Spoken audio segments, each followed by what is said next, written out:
Okay, so RobotGavin is the next game.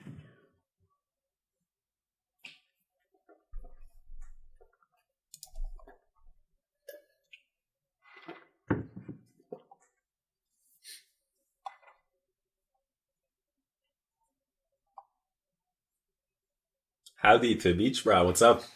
It's good to see you. RobotGavin, he is fashionably late. Maybe it's because it's taken a while for me to get to this game. So e4, e5, knight f3, and now let's go knight c6. d4, Scotch Game. Let's go e takes d4. And now sometimes they can play a gambit with bishop c4. Okay, we're going to go knight f6. So I'm just going down in order of games. Let's go b takes c6. And e5, and now we can go queen e7, so that he cannot take the knight because of the fact that the pawn is pinned. And usually here they go queen e2, and then we put the knight to d5, because at this point this really is a threat. So let's go knight d5. Now usually they go c4 to try and upset this knight, and then you can play, I believe, either knight b6 immediately, or the traditional move is bishop a6. I actually think this is scoring very well lately, but let me try bishop a6.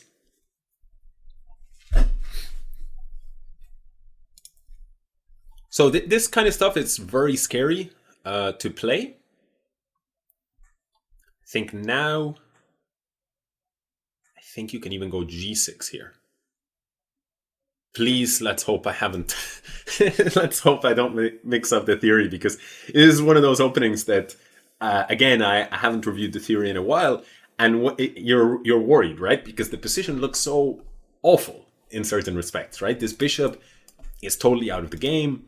You have less space in the center. You've got doubled pawns, and you're probably thinking to yourself, if you haven't studied this theory before, you're probably thinking to yourself, why would anybody play like this? But actually, chess is a very concrete game.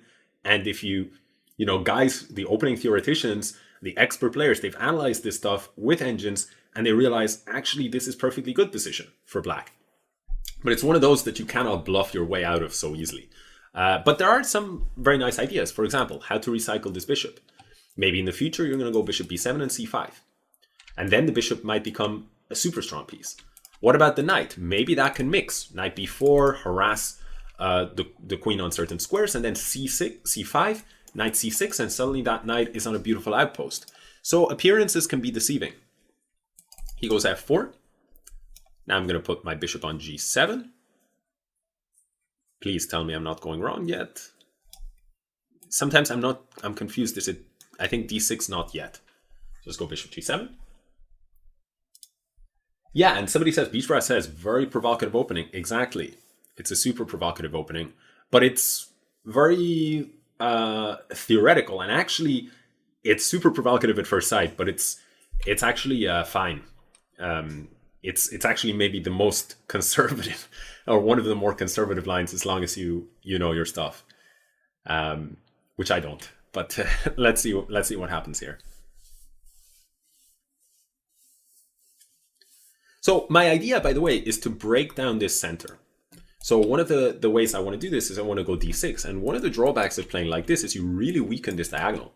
Specifically this rook is going to be a problem. And white himself, I mean, we've been talking about all the bad parts about the black position, but let's think about the bad parts of the white position. His queen on e2 is far from ideal because it hems in his bishop. His pawns, on the one hand, he has a lot of space, but on the other, he has to babysit them. The knight, the bishop has to babysit the pawn on f4. Then there's other issues like d6, for example. What's going to happen with this pawn? Now he's threatening to capture here, but already, for example, knight takes f4, bishop takes f4, bishop takes e5 would hit his bishop on f4 and his rook on a1. Unfortunately for me, after bishop takes, queen takes, he has queen e2, and I don't have time to take this rook because his queen on e2 would deal with this king on e8. So that doesn't work, but you can see that it's already a very dangerous position for both sides. I'm going to go knight b4. And my idea with knight b4 is that the knight here gains a little bit of time against the queen, and I'll play c5, and I'll bring that knight back to life very soon.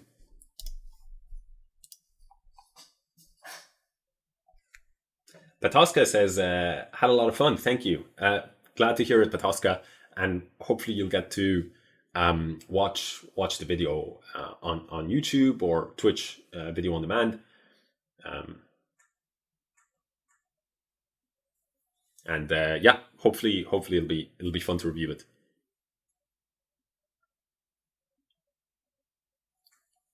He goes to f2, but this is dangerous because, you know, you started on e2, then you move to c2, and then you go to f2. That's only a good thing if my knight is worse here than it was before. And in a way it is, because a3 is a big threat when my knight would have no square to run to. But on the other hand, if I go c5 and then you play a3, actually all of this maneuvering, knight here, would be great to then land the knight on d4. That would be just, it doesn't get more central than that. The other thing that I've got my eye on is, do I have some kind of trick like bishop takes, pawn takes, and queen takes hitting this rook? And then the question is, what can he do? Because if he goes, for example, queen e2, now I would have an idea like knight d3 check or knight c2 check.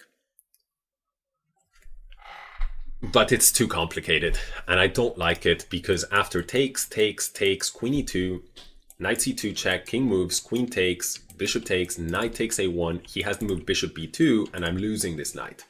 And then, so therefore I've lost the bishop and the knight for a rook and a few pawns. But I don't like it because he'll have the bishop pair. And also, it's a subtle detail, but a lot of my pawns are on light squares. So if I give up this dark squared bishop and he keeps his dark squared bishop, I feel that piece is going to be super strong. So although I might get something like a rook and 2 pawns for bishop and knight, usually, or even rook and 3, usually that will be good. But I feel like the bishop will be a monster. So that's why I don't like that. So I'm going to go c5 in order to be able to take my knight back to c6 if he attacks it.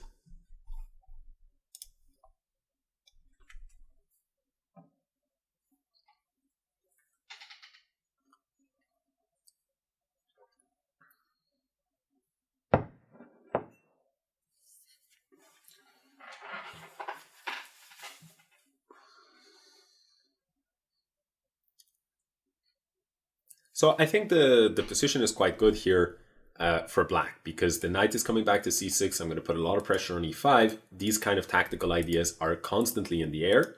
He has to solve the problem of his king, but it's not so easy, because bishop e2 falls to knight c2 because the queen is covering. And just as I say that, I think he misses this idea. So I'll play the check, and pretty much no matter what he does, I'm going to take this rook. I think there's a good chance that my knight will not survive. I probably would have put the king on d1 just to cover the exit square of knight c2.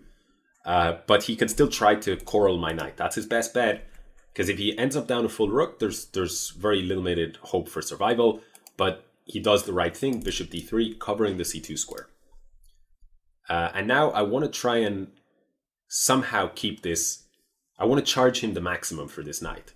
So in a perfect world, I would find some way to either, for example, try and open up the influence of this bishop. So I'm looking at d6 ideas.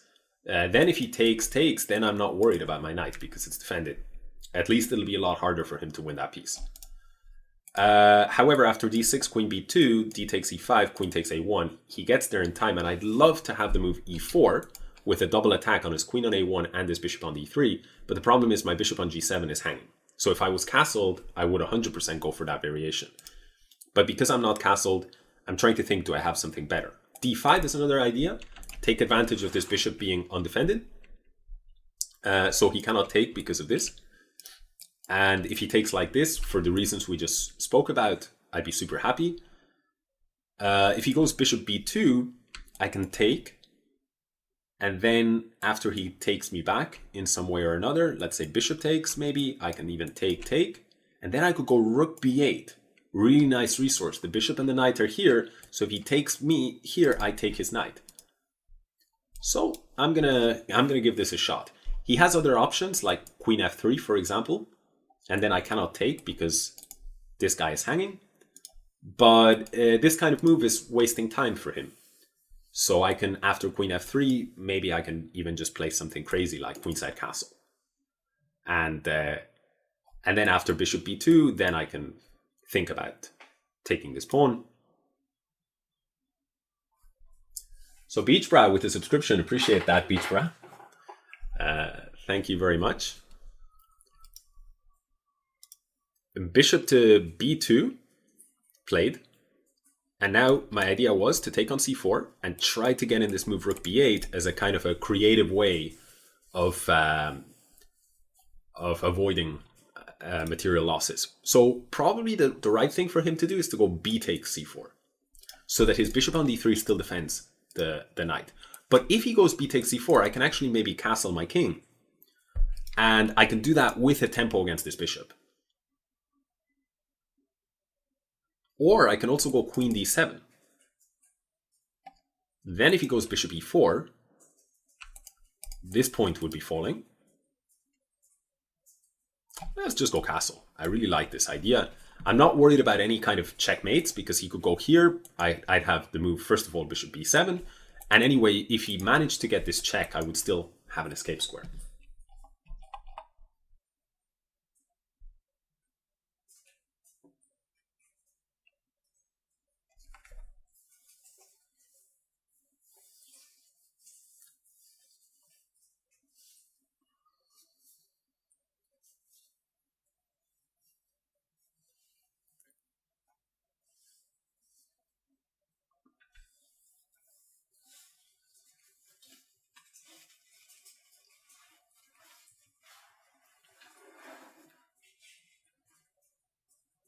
Let me just very, very quickly, I just want to grab some tissues. One sec.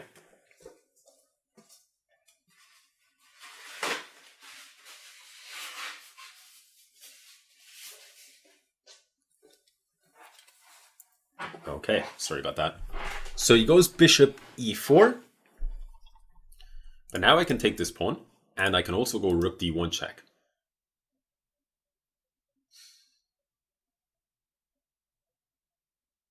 Rook d1 seems very, very strong because after king e2, I can just take this rook. So I'm going to go rook d1. And I'll pre-move rook takes h1.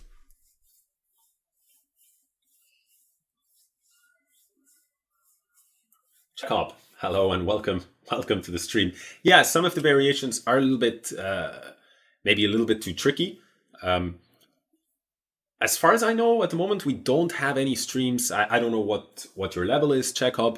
But for example, I don't think we have any streams right now for like where the focus is on, let's say, newer players to the game. This is sort of a general stream, hopefully helpful for everyone. And so chess being the kind of tricky game that it is, sometimes the variations can just get a bit messy. Let's grab this pawn. Hello, Nasarov. I admit I don't understand the game. I think few do, right? Few do. I mean, I think everybody grapples with this exact issue. There's like sometimes I think sometimes there are some positions where you can really understand them, but then there's other positions in chess where you were thinking something. And then you analyze your game afterwards, and you realize your assessment was so off, and it can be a bit deflating at times. But at the same time, that's sort of the way you learn.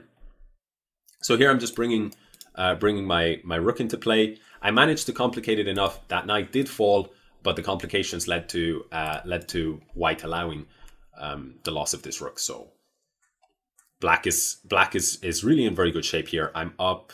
What am I up material-wise? I am up 2 rooks for a knight. Bill 2 weeks says, I'm also a beginner. I started 15 years ago. I don't know if that's a bit of irony there, or you mean that you learned the rules 15 years ago and you didn't work, because usually we don't think of beginners as 15-year veterans of the game. So rook e1 check here is very nasty because my bishop controls this square. So he's going to go king f2. but then I can go rook f1 and pick up his queen. Do we have anything better than that? I'm not seeing, so I'll go queen. I'll go rook f1.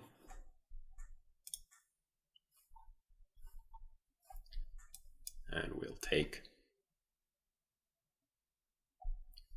And usually when you're up material in positions like these, what you want is there's two ways to approach when you're up a lot of material. One is to simplify and win an endgame where the extra material tends to count for more, because the less pieces on the board, the more that the material counts. And the other is to just go for an attack. In this case, when you're up a lot of material, like with a queen, for me, I would prefer to go for an attack, because it's just the point, the idea behind using extra material to go for an attack is that when you maybe have an extra piece, let's say, if you manage to throw everything that you've got at your opponent just has one piece less than you, so they won't be able to defend against a well-planned attack.